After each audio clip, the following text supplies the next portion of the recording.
"You have $100 million, Clara. How can you be so selfish?" my sister sobbed, desperately begging on my front porch.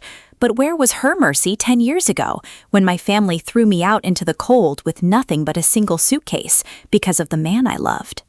Have you ever been completely abandoned by the people who were supposed to love you unconditionally, only for them to come crawling back the moment you finally found success? Tell me your own story in the comments below, and please subscribe to the channel to hear mine. To understand how I found the strength to shut the door on my own flesh and blood, we have to go back to the very beginning. Back to the exact moment my family decided to erase me. I will never forget the resounding thud of the heavy mahogany front door slamming behind me. It wasn't just the sound of wood meeting a frame. It was the sound of my entire history being erased. I stood on the pristine, sweeping driveway of my childhood home, a single suitcase gripping my right hand. The evening air felt unusually biting. My mother had refused to even come downstairs. My father had stood in the foyer, his face a mask of cold disappointment, delivering his final verdict. "If you walk out with that penniless nobody," he had warned, his voice steady and devoid of warmth, "you are no longer a sterling." He meant Mark, whose only crime was lacking a trust fund and a pedigree. Mark, who possessed a brilliant mind and a heart larger than any of the wealthy heirs my parents had tried to set me up with. They were utterly convinced he was a gold digger, a parasite latching on to my family's immense wealth. Before I turned away, I caught a glimpse of my older sister, Chloe, watching from the second-floor landing. I had desperately hoped she would run down, advocate for me, or at least offer a sympathetic goodbye.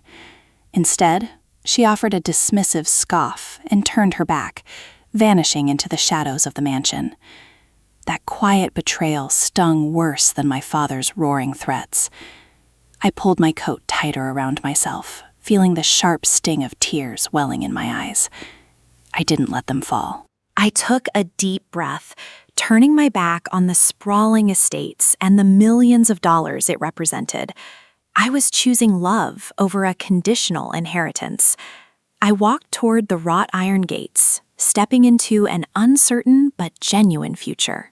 The studio apartment Mark had rented was no larger than the walk-in closet I had left behind at the Sterling estate.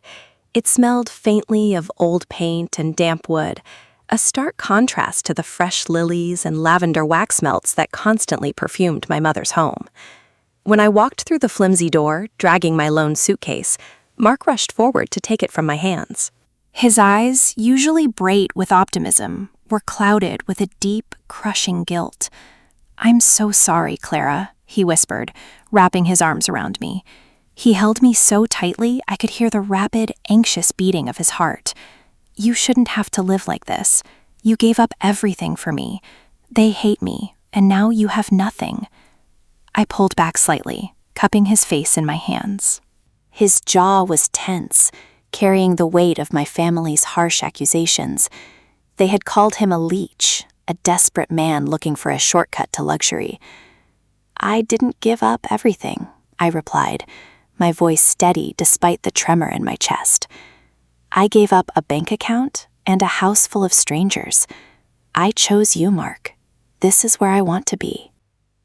We sat on the edge of a second-hand mattress that lay directly on the floor, surrounded by bare walls. There was no fine china, no sprawling views of manicured gardens, just a single window looking out at a brick alleyway. Yet as he kissed my forehead, a profound sense of peace washed over me. The luxury I had known was a gilded cage, fraught with conditions and expectations. Here in this tiny, drafty room, I was finally breathing free air. We had nothing, but we had each other. The hardest lesson of my new life wasn't learning how to budget for groceries or taking the crowded bus to a low-paying administrative job. The hardest lesson was the silence. It crept up on me slowly, solidifying on the morning of my 25th birthday. It was exactly 1 year since I had walked out of the Sterling mansion. Deep down, despite the harsh words and the dramatic exit, a naive part of my heart believed a mother's love would eventually override her pride. I spent the entire morning checking my phone. I didn't expect a grand gesture, just a text message, a short email, or a simple generic greeting card in our cramped mailbox. When Mark left for his coding job, I sat at our wobbly kitchen table, staring at the blank screen of my phone. By noon, the silence began to ache. By sunset, it was a physical weight pressing on my chest. Chloe used to wake me up with a cup of overly sweet coffee every birthday. My father used to leave a small velvet box on my breakfast plate. Now, there was absolutely nothing. They had truly meant it. I was excised from the family tree, a dead branch neatly pruned away to preserve their perfect image. When Mark came home, he held a small cupcake with a single flickering candle. The soft light illuminated the deep worry lines already forming on his young face. "Make a wish, Clara," he said softly, sitting beside me. I blew out the candle, blinking away the tears I had promised myself I wouldn't shed. I didn't wish for my family's return. I wished for the strength to finally let them go and build a life that didn't need their approval. The next few years blurred into an exhausting cycle of work, sleep, and relentless survival. While I climbed the ranks from receptionist to office manager at a local logistics firm, Mark poured every remaining ounce of his energy into his dream. He was developing a software application, an intuitive platform designed to streamline commercial supply chain management. To anyone else, it sounded dry and technical, but when Mark talked about it, his eyes ignited with a brilliant, contagious fire. Our apartment became a sanctuary of sticky notes, empty coffee mugs, and the endless clicking of his keyboard. Many nights, I would wake up at 3 a.m. to find him hunched over his laptop, his face bathed in the harsh blue glow of the screen. He was working a full-time IT job during the day and coding his app late into the night. He was driving himself into the ground, determined to prove my family wrong, determined to give me the life he felt I deserved. "You need to sleep, Mark," I urged him one night, wrapping a blanket over his shivering shoulders. The winter chill easily pierced our poorly insulated walls. He didn't look away from the lines of code. "Just one more module, Clara. If I can get this algorithm to compile efficiently, it changes everything. I promise you, I'm going to make this right." "You don't owe them anything," I reminded him softly, resting my chin on his head. "And you don't need to buy my love." "It's not about buying your love," he replied, finally turning to look at me, his eyes bloodshot but fiercely resolute. "It's about making sure nobody can ever call you a fool for believing in me." We got married on a rainy Tuesday afternoon in November, 4 years after my exile began. There were no imported orchids, no designer gown, and absolutely no guest list. We stood in a drab, fluorescent-lit room at the city courthouse, flanked by 2 strangers we had recruited from the hallway to act as our witnesses. I wore a simple white dress I had found on clearance at a department store, and Mark wore the only suit he owned, a slightly faded navy ensemble he used for job interviews. As the judge recited the standard vows, a sharp, momentary pang of grief struck me. Every little girl dreams of her father walking her down the aisle, of her mother weeping happy tears in the front row, of her sister standing by her side holding her bouquet. I had none of that. I had scanned the courthouse lobby before we walked in, nursing a foolish, secret hope that someone from the Sterling family had discovered our plans and decided to show up. The lobby had remained empty. Then Mark took my hands. His palms were warm and calloused from long days and endless nights of work. As I looked up into his eyes, the grief dissolved, replaced by a profound, unshakable certainty. I didn't need the grand spectacle or the superficial approval of a family who only loved me conditionally.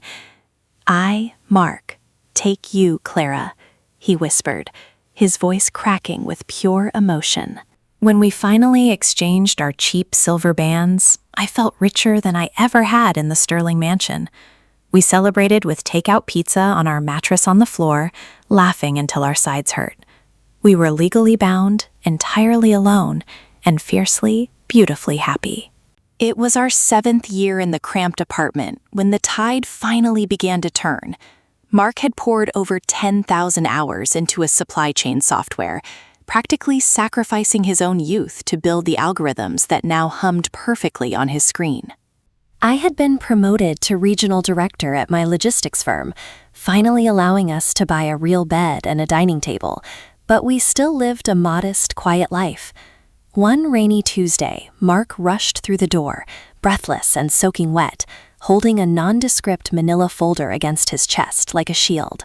He had just pitched his software to a mid-tier angel investor. "They want to fund the beta test," Clara gasped, sliding down the doorframe until he was sitting on the floor. "They're giving me enough seed money to quit my day job and focus entirely on the launch." I dropped the mail I was holding and sank to the floor beside him. We just sat there in our damp entryway, holding hands and crying. It wasn't life-changing wealth, but it was validation. It was the first undeniable proof that my husband wasn't the delusional dreamer my parents had so cruelly painted him to be. As his beta launch gained traction over the next 2 years, his company slowly grew. He hired a small team, we moved out of the studio and into a comfortable 2-bedroom suburban house. Through it all, I kept waiting for a flicker of recognition from my past. Even as Mark's name began to appear in niche tech journals, the silence from the Sterling family remained absolute. I was so proud of him, yet a tiny, bruised part of my heart still wondered if my father was watching. The calendar on our kitchen wall marked exactly 1 decade since I had walked away from the Sterling estate. 10 years, 10 missed birthdays, 10 silent Christmases, 10 years of building a life entirely from scratch. By this point, I had completely stopped checking the mail for a stray card or scanning the streets for my sister's luxury sedan. The wound of their rejection had healed into a thick, calloused scar. I no longer cried over the mother who couldn't be bothered to love me, or the father who viewed me as a bad investment. Mark and I had built our own family unit, rooted in profound respect and unwavering support. His software company, now named Aura Logistics, was thriving far beyond our initial expectations. We were comfortable, happier than I had ever been in the suffocating halls of my youth. Yet the emotional disconnect from my bloodline was a silent ghost that occasionally haunted the corners of my mind. It is a very specific type of grief to mourn people who are still alive. You cannot visit a grave, and there is no closure. There is only an open-ended absence. On the evening of my 10-year anniversary away from them, Mark cooked my favorite pasta dish. We sat on our back patio, watching the sunset paint the sky in hues of orange and violet. "Do you ever regret it?" he asked softly, swirling his wineglass. He rarely brought them up anymore. I looked at the man who had worked himself to the bone to ensure I never felt a moment of insecurity. "Not for a single second," I answered, and for the first time in a decade, I realized I absolutely meant it. The scar no longer hurt. I was in the middle of folding laundry when the phone call changed the trajectory of our lives forever. Mark was pacing the living room, a habit he had developed during high-stakes negotiations. He had been locked in talks with a massive global tech conglomerate for 3 weeks. They had initially approached him about licensing his software, but the conversation had rapidly escalated. When his phone rang, he froze, taking a deep breath before answering. "Mark speaking," he said, his voice tightly controlled. I stopped folding the towels, my eyes locked on his face.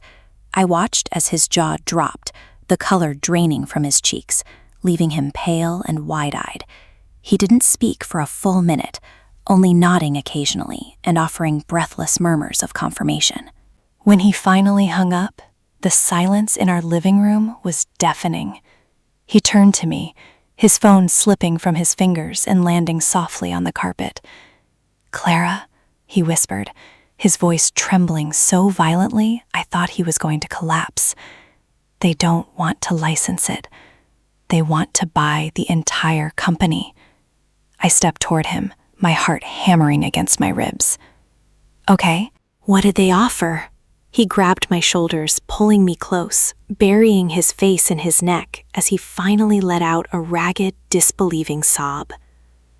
$105 million, he choked out against my skin. $105 million, Clara. My knees buckled.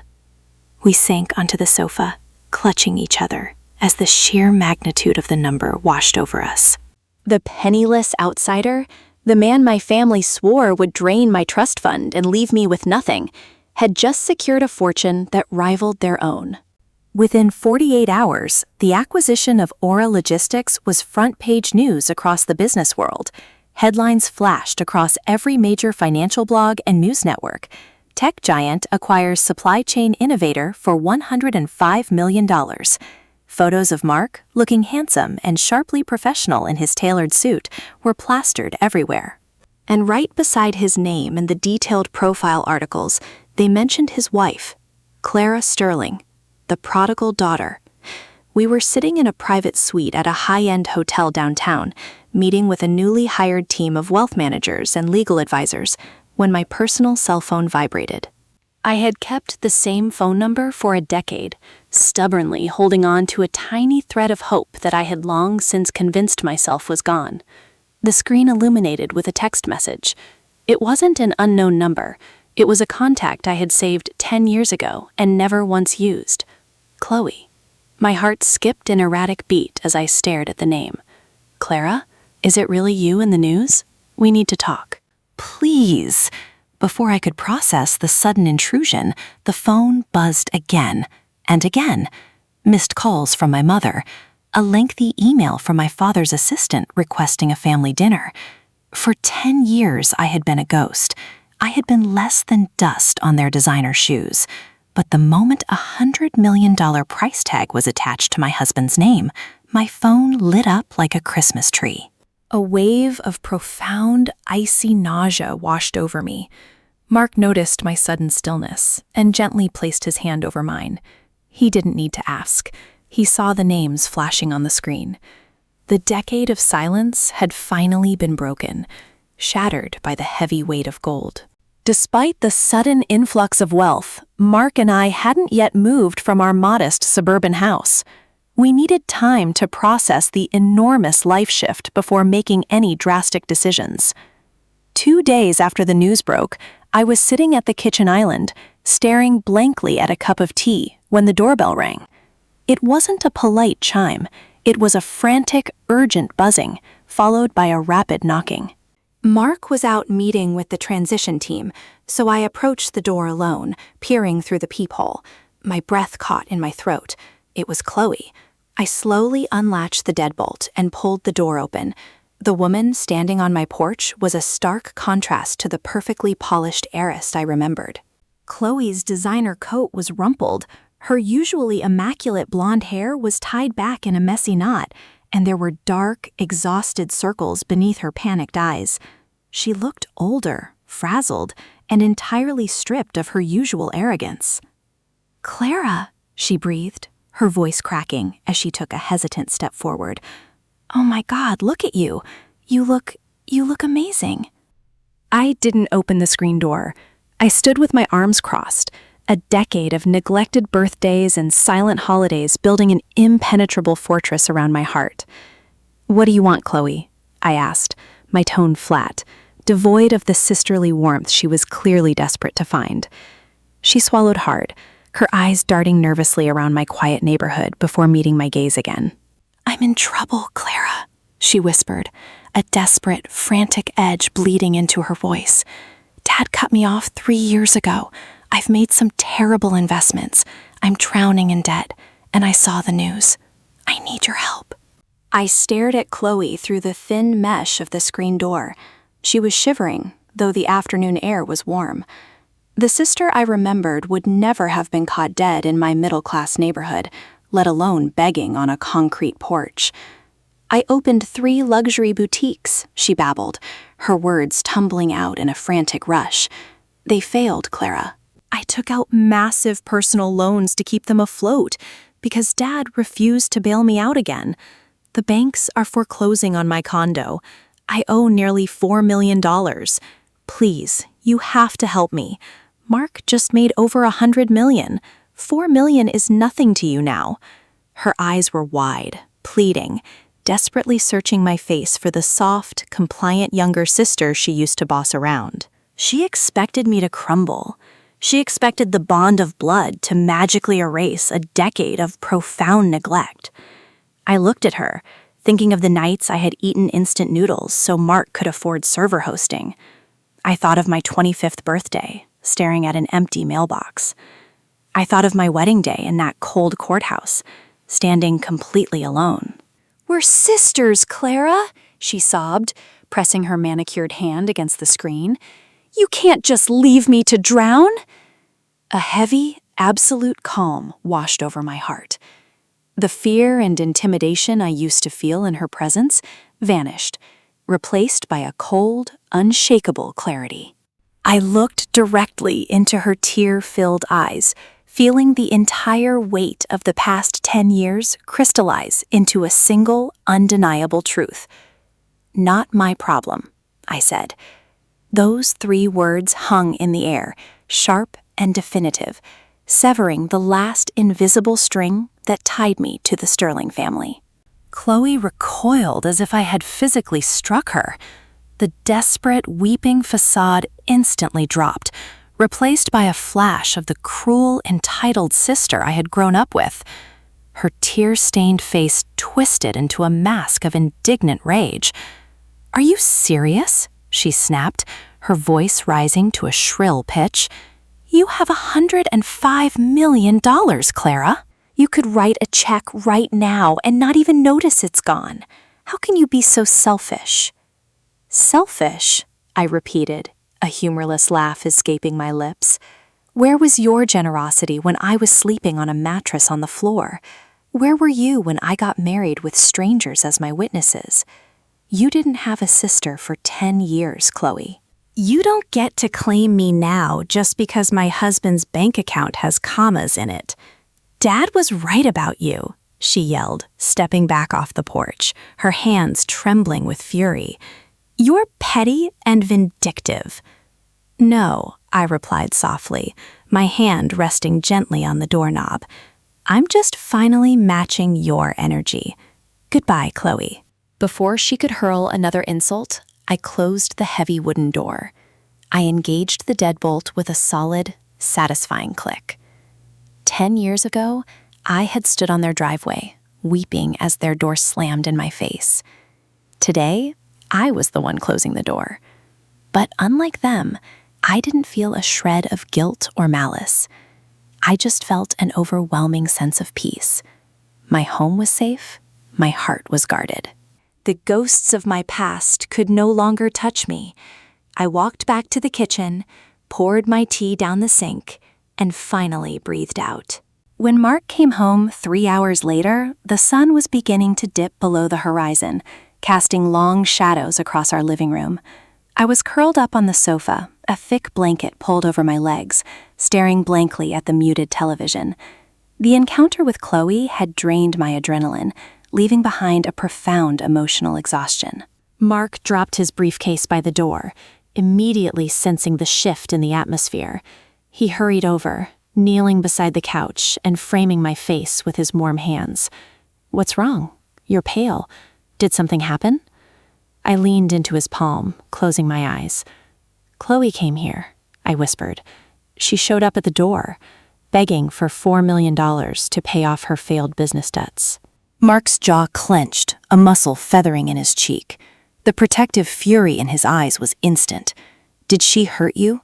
What did she say?" "I swear to God, Clara, if she—" "I told her it wasn't my problem, and I shut the door in her face," I interrupted gently, opening my eyes to meet his. His tense shoulders slowly relaxed. A small, immensely proud smile tugged at the corners of his mouth. He leaned forward and kissed my forehead, lingering there as if trying to transfer his strength into me. "I am so incredibly proud of you," he murmured against my skin. "They have no right to your peace. None of them do. "They're going to keep coming, Mark," I said, a knot tightening in my stomach. Chloe was just the first. If she found our address, my parents won't be far behind. Mark stood up, pulling me into his arms. "Then we accelerate the move. We get unlisted numbers. They don't get to ruin this for us." Mark's advice was solid, but moving a life takes time, even with sudden millions at your disposal.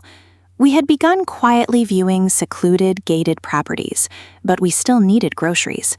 3 days after Chloe's disastrous visit, I was pushing a squeaky cart through the local supermarket, aggressively checking items off my list. I wanted to be in and out. I was constantly looking over my shoulder, burdened by the paranoid feeling of being watched. I was in the baking aisle, debating between 2 brands of flour, when a delicate, floral scent drifted past me. It was an exclusive French perfume, one that cost more than my entire grocery budget for the month. My stomach instantly plummeted. I knew that scent. I had grown up suffocating in it. "Clara, darling." The voice was soft, cultured, and perfectly modulated. I slowly turned around, my fingers gripping my handle of the shopping cart so tightly my knuckles turned white. Standing beside a display of cake mixes was my mother, Eleanor Sterling. She was dressed immaculately in a tailored beige trench coat, a silk scarf draped elegantly over her shoulders. She looked older, the lines around her eyes and mouth deeper than I remembered, but she still exuded an aura of intimidating wealth. In this mundane, brightly lit grocery aisle, she looked entirely alien. "Hello, Mother," I managed to say, my voice surprisingly steady despite the violent hammering of my heart. Her eyes filled with immediate, glistening tears. It was a flawless performance. She took a step toward me, reaching out with a perfectly manicured, trembling hand. "Oh, my beautiful girl, look at you. It's been far, far too long." I took a deliberate step backward, keeping the shopping cart positioned firmly between us like a metal shield. My mother's outstretched hand faltered, dropping awkwardly back to her side.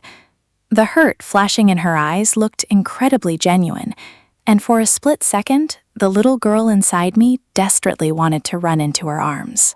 But the grown woman who had survived a decade of her silence knew better. "What are you doing here, Mother?" I asked, my tone guarded. "I came to see my daughter," she said, pulling a lace handkerchief from her pocket to dab her eyes. "Your father was so stubborn, Clara. You know how he is. He forbade me from contacting you. But I missed you every single day. I wept for you." "You wept for me?" I echoed, the sheer audacity of her lie sparking a sudden, hot anger in my chest. "You have your own car. You have a cell phone. You could have sent a letter. You could have met me in secret if you were truly afraid of Dad. But you didn't. You chose your lifestyle over your child." She flinched, stepping closer. "That's not fair, Clara. It was complicated, but everything is different now." I saw the news about Mark. I always knew that boy had potential. I really did. Your father was the one who— "Stop," I commanded, my voice slicing through her pathetic revisionist history. "Do not pretend you supported him. You called him a parasite. You let Dad throw me out in the cold. You are only here because my parasite husband is now wealthier than you are." Her polite mask slipped, revealing a flash of cold, calculating desperation. The mother I had mourned was truly gone. My mother's face hardened. The weeping, sorrowful matriarch vanished, and in her place stood the calculating socialite I had always known. She glanced around the grocery store, keenly aware that a few other shoppers were beginning to stare at the impeccably dressed woman confronting a girl in sweatpants over a cart of baking supplies. "You are making a terrible mistake, Clara," she hissed, her voice dropping to a harsh, commanding whisper. "You are isolating yourself. Money like that, it changes people. You and Mark will need guidance. You need your family to help you navigate this new tier of society. You don't know how things work at this level." I stared at her, genuinely astounded by her arrogance. She honestly believed her wealth equated to wisdom, and that her conditional love was a service she could simply resume rendering. "We navigated a decade of poverty without your guidance, Mother," I replied, my voice steady and resolute. "I think we will survive being wealthy just fine." "You belong with us," she insisted, taking a step forward. "We can forgive the past." "Your father is willing to welcome Mark into the fold. I don't want your forgiveness because I did nothing wrong," I said, "and Mark doesn't need to be welcomed into a fold that tried to destroy him." I didn't wait for her response.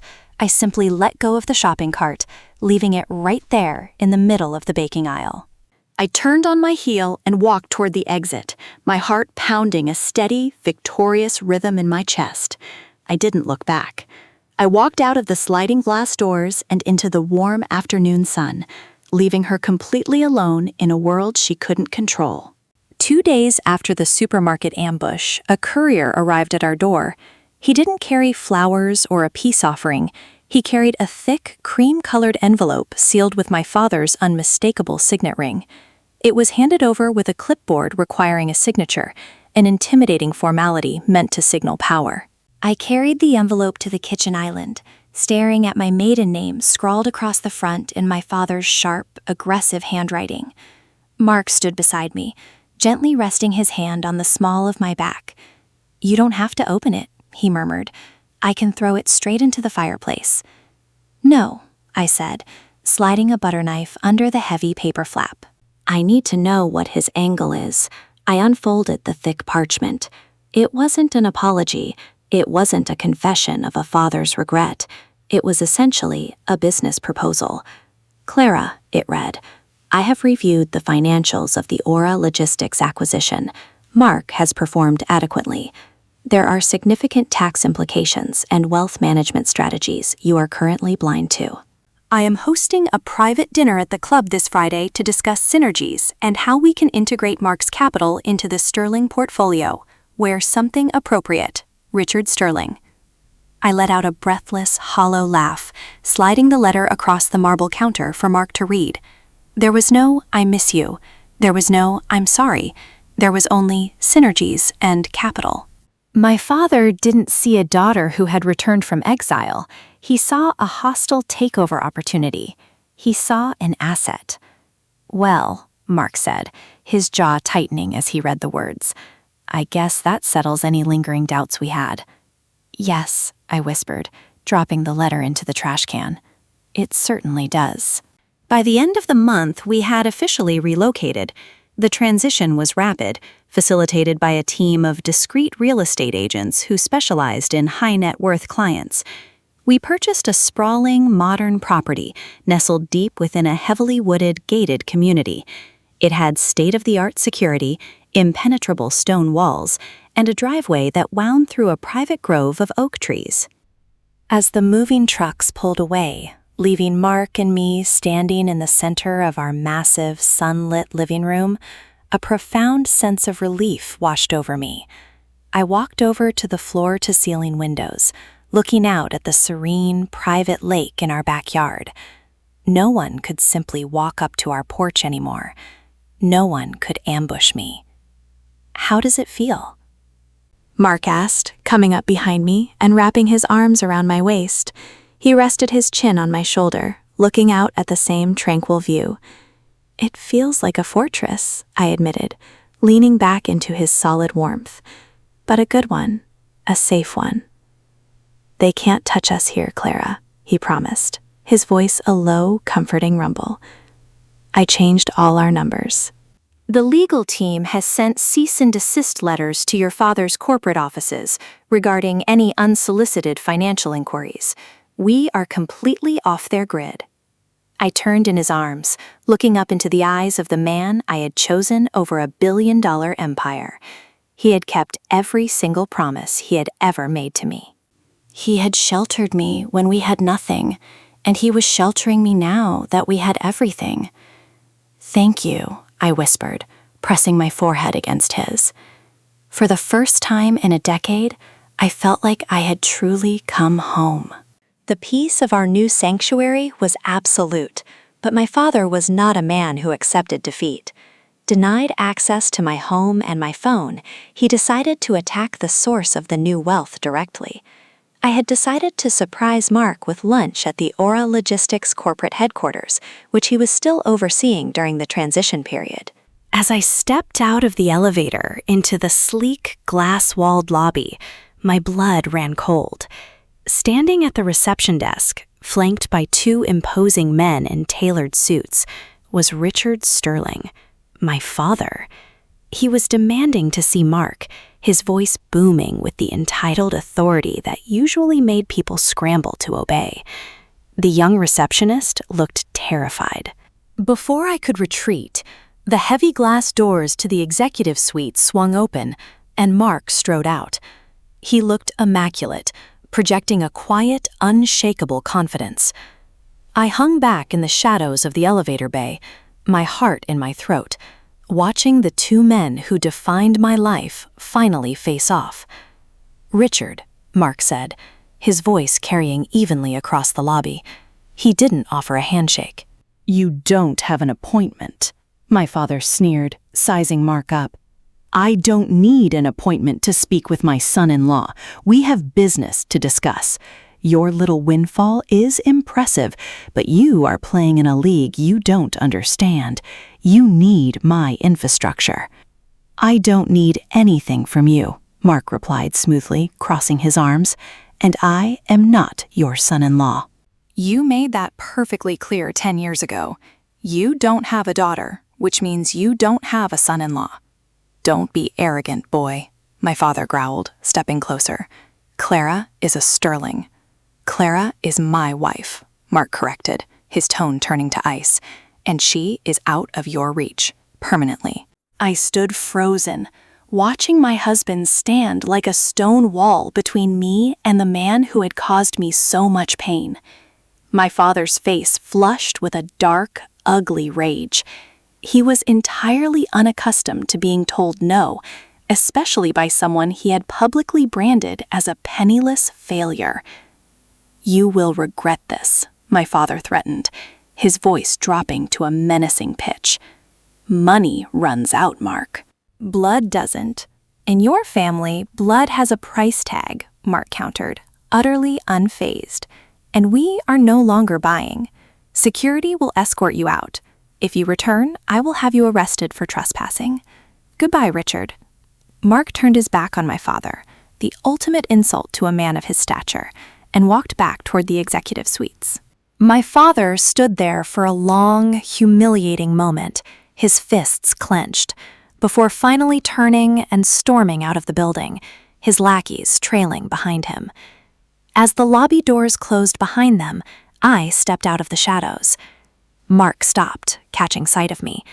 The icy executive demeanor melted instantly, replaced by a soft, worried tenderness. He quickly crossed the lobby, pulling me into a fierce embrace. "I'm sorry you had to see that," he murmured into my hair. "Don't be," I said, pulling back to look at his face. Tears were streaming down my cheeks, but they weren't tears of sorrow. They were tears of profound, overwhelming liberation. "You just gave me the greatest gift anyone has ever given me." He wiped a tear from my cheek with his thumb. "What's that?" "Closure," I whispered. The terrifying giant of my childhood had been reduced to a bitter, powerless old man in a corporate lobby. The spell was broken.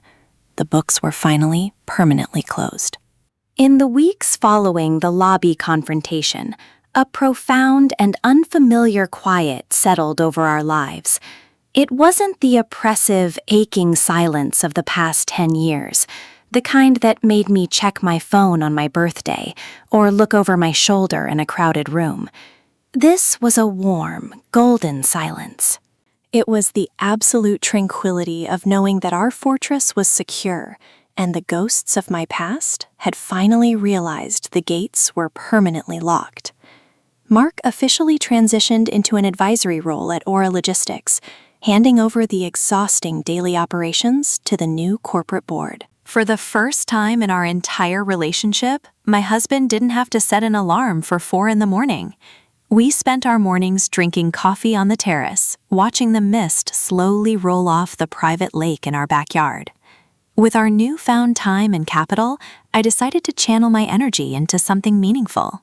I established a foundation dedicated to providing microgrants for young, unproven tech entrepreneurs from low-income backgrounds.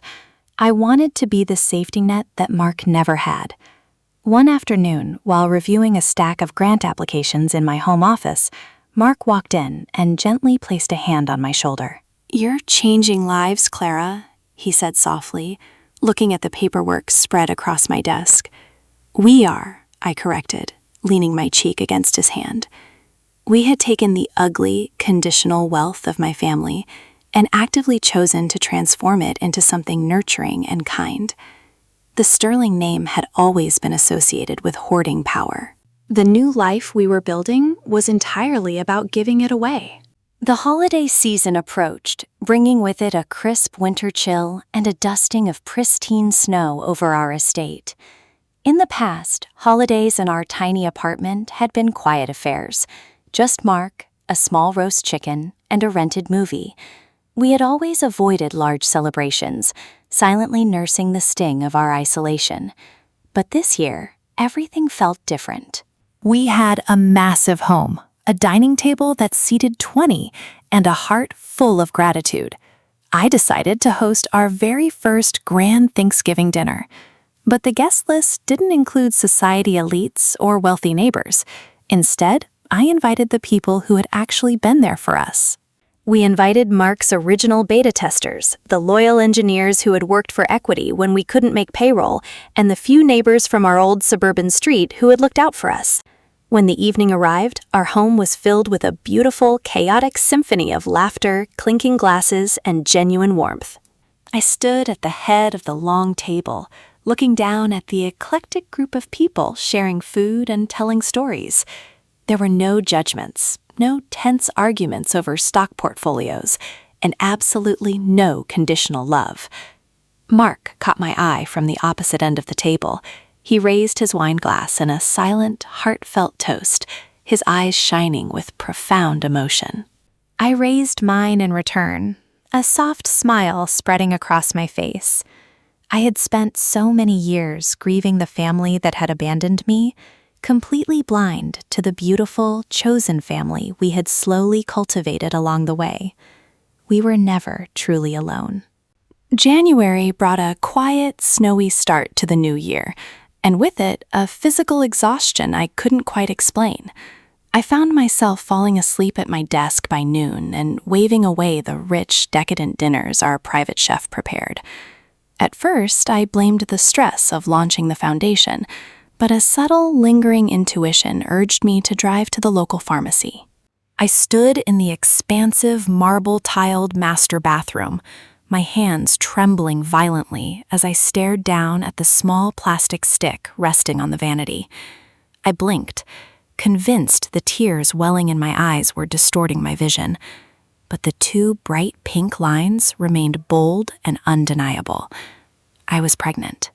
A tidal wave of emotion crashed over me, an overwhelming rush of pure, unadulterated joy, immediately followed by a sharp, terrifying spike of anxiety. I was going to be a mother. How could I possibly know how to raise a child when the only maternal blueprint I had was one of cold, calculated abandonment? The bathroom door slowly creaked open, and Mark peeked in, his brow furrowed in concern. "Clara, are you okay? You've been in here for—" He stopped mid-sentence, his gaze dropping to the vanity. The air in the room seemed to evaporate. He looked from the test to my tear-streaked face, his eyes widening in absolute awe. "Mark," I whispered, my voice breaking. "We're having a baby." He didn't say a word. He crossed the room in 2 long strides, pulling me into a fierce, desperate embrace. He buried his face in my neck, and for the second time in our lives, I felt his tears fall against my skin. The fear instantly dissolved, replaced by his steady, grounding heartbeat. We spent the next few months preparing the nursery. Despite having the means to hire top-tier interior decorators, we insisted on doing it ourselves. Mark spent 3 entire weekends cursing cheerfully over complicated crib assembly instructions, while I meticulously painted a delicate, sprawling mural of a tranquil forest across the back wall. One Saturday afternoon, as I was adding the final touches to a painted birch tree, a sudden wave of melancholy washed over me. I rested my paintbrush on the drop cloth and sat heavily in the rocking chair in the corner of the room. I unconsciously rubbed my swelling belly, a profound sadness settling in my chest. Mark noticed the shift in my mood immediately. He set down his screwdriver and knelt beside the rocking chair. "Hey," he murmured, his thumb gently stroking my knee. "Where did you go just now?" "I was just thinking about my mother," I confessed, my voice barely a whisper. "I'm about to have a daughter, Mark. I can't imagine looking at this little girl and ever placing a condition on my love for her. I can't imagine shutting a door in her face." Mark's expression softened with deep empathy. He took both of my hands in his. "You are not your mother, Clara. You proved that the day you walked out of that house. You proved it every day in that tiny studio apartment. This little girl is going to be born into a home where love is a given, not a transaction." I looked around the beautiful, sunlit nursery we had built with our own hands. He was right. The sterling legacy of emotional neglect stopped with me. I took a deep, cleansing breath, finally releasing the last lingering shadow of my mother's ghost. Spring arrived, bringing vibrant blooms to the estate gardens and pushing me into my 3rd trimester. We had successfully maintained our strict boundaries. My parents had completely vanished from our orbit, realizing their intimidation tactics were useless. However, the universe has a strange way of testing our resolve. I was sorting through the daily mail bundle, tossing charity gala invitations into the recycling bin, when a simple, unadorned white envelope caught my eye. It lacked a return address, but the handwriting sent a sudden, icy jolt straight to my heart. It was Chloe's handwriting. I stared at the envelope for a long time. My initial instinct was to slide it straight into the paper shredder. She had shown up at my door demanding $4 million. She had called me vindictive. What more could she possibly have to say? Yet something stopped me. The envelope was incredibly thin. There were no heavy legal documents inside, no thick stacks of financial demands. It was just a single sheet of paper. I carried the letter out to the patio, sitting in the warm morning sun. My hands shook slightly as I slid my fingernail under the flap and pulled out a piece of standard notebook paper. It wasn't written on the heavy, monogrammed sterling stationery we had grown up with. It looked cheap, ordinary, and incredibly vulnerable. I took a deep breath, steeling my heart against whatever manipulation lay within, and began to read. "Clara," the letter began, the ink slightly smudged in the corner. "I am not writing to ask for money. You were right to shut the door in my face. I deserved it. 3 weeks ago, I filed for Chapter 7 bankruptcy.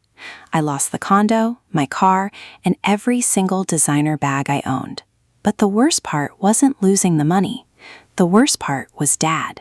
The moment the banks seized my assets and my name was publicly embarrassed, he completely cut ties. He told me I was a liability to the Sterling brand. He changed the locks on the family home. I am currently renting a small room and working as a shift manager at a retail store. It's exhausting, and I'm terrified every single day." But being stripped of everything finally forced me to look in the mirror. "I am so incredibly sorry, Clara. I wasn't just blindly loyal to Dad 10 years ago. I was jealous. I was jealous that you had the courage to choose love, while I stayed trapped in a gilded cage, terrified of losing my allowance. I mocked you to hide my own cowardice. You don't owe me forgiveness, and I don't expect a reply. I just needed you to know that you were the brave one. You won. I wish you and Mark a beautiful life. Chloe." I lowered the letter to my lap, my vision blurring with hot, sudden tears. The anger I had harbored toward my sister for a decade slowly unspooled, leaving behind a profound sense of pity. She had finally learned the agonizing lesson I had learned at 24. To our parents, we were never daughters. We were only investments. When I showed Mark the letter that evening, he read it in total silence. He didn't gloat, and he didn't offer cynical doubts about her intentions. He simply folded the paper, set it on the coffee table, and pulled me into his arms. "How do you feel?" he asked gently, resting his chin on the top of my head. "Sad," I admitted honestly. "I don't want to fix her life for her, Mark." "I won't pay her debts or invite her into our home. She needs to figure out how to survive on her own, just like we did. But I don't want to leave her completely in the dark." Mark nodded against my hair. "Whatever you decide, I support you, entirely." The next morning, I purchased a beautiful blank greeting card. I sat at my desk and carefully wrote a brief, measured response. I didn't offer a check, and I didn't offer a reunion. I offered the only thing I truly had to give: acknowledgement. "Chloe," I wrote, "survival is hard, but it is honest. It will take time to figure out who you are without the family name, but you will find her. Keep going." I signed only my first name. It was a tiny, fragile olive branch, not enough to bridge a 10-year chasm, but enough to let her know she wasn't screaming into the void. It was a boundary wrapped in grace. I sealed the envelope, dropped it in the outgoing mail, and felt a profound, final weight lift from my shoulders. The past was truly, completely settled. Late August brought a suffocating heat wave, and with it, the sudden, sharp, undeniable pangs of labor. I woke up at 2 a.m, clutching my stomach as a massive contraction stole the breath directly from my lungs. Mark sprang out of bed with the practiced urgency of a man who had been mentally rehearsing this exact moment for 3 months. The hospital experience was a stark, beautiful contrast to our lonely courthouse wedding. We had secured a private maternity suite, filled with soft lighting and an incredibly supportive medical team. But the most vital presence in the room was Mark. He never left my side. For 14 agonizing, exhausting hours, he held my hand, wiped the sweat from my forehead, and whispered endless streams of encouragement. "You're doing incredible, Clara. You are so strong. I'm right here," he repeated, his voice a steady anchor in a sea of overwhelming physical pain. As the final moments approached, the room became a flurry of focused activity. I squeezed my eyes shut, pouring every last ounce of my strength into the final push, gripping Mark's hands so tightly I was sure I would break his fingers. And then, suddenly, the pain gave way to the most miraculous sound in the world, a sharp, healthy, indignant cry. "She's here," Mark gasped, his voice cracking violently. "Clara, she's perfect." I opened my eyes, exhausted and panting, to see the nurse gently placing a tiny, squirming bundle on my chest. I looked down at the beautiful, red-faced infant, feeling a rush of love so fierce and absolute, it felt like my heart might physically burst. Her name was Maya. I held her tiny, swaddled body against my chest, staring in absolute wonder at her perfect miniature fingers and the soft tuft of dark hair on her head. Mark sat on the edge of the hospital bed, his arm wrapped protectively around my shoulders, his eyes welling with happy tears as he gently stroked our daughter's cheek. "Hi, Maya," I whispered, my voice trembling with exhaustion and awe. She blinked her dark, slate-gray eyes, seemingly trying to focus on my face. In that quiet hospital room, holding the future in my arms, the entirety of my journey finally made perfect sense. Every tear shed in that drafty apartment, every silent birthday, every moment of doubt, it had all led me precisely to this room, to this man, and to this perfect little girl. I leaned down and pressed a soft kiss to Maya's forehead, making a silent, unbreakable vow.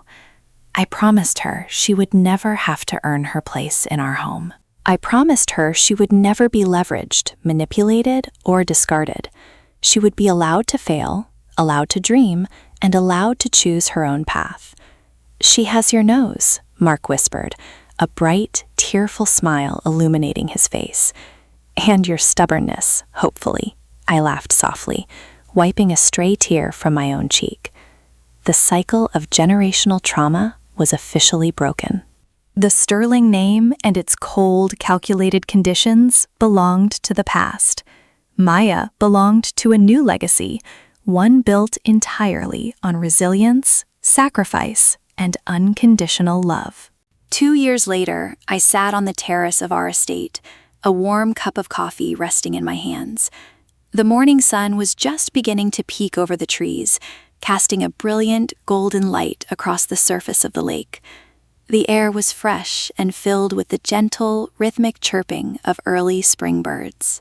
Down on the manicured lawn, Mark was running in slow, exaggerated circles, playfully chasing a giggling, unsteady toddler. Maya's joyous shrieks echoed across the water as she inevitably tumbled into the soft grass. Mark immediately dropped to his knees beside her, scooping her up into a massive bear hug and pressing loud, exaggerated kisses to her cheeks, making her laugh even harder. I watched them, a profound, unshakable peace settling deep within my bones.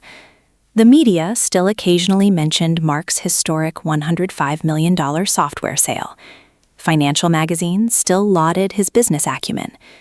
But sitting here on the terrace, watching my husband and my daughter, I knew the absolute truth. The money had bought us security, a beautiful home, and the luxury of peace. It had built a wall to keep the toxicity of my past firmly outside. But the money wasn't our wealth. Our true wealth was the laughter ringing across the lawn. It was the unwavering loyalty we had forged when we had absolutely nothing. It was the quiet, confident knowledge that we had chosen each other against all odds, and in doing so, we had built an empire of love that no amount of gold could ever buy.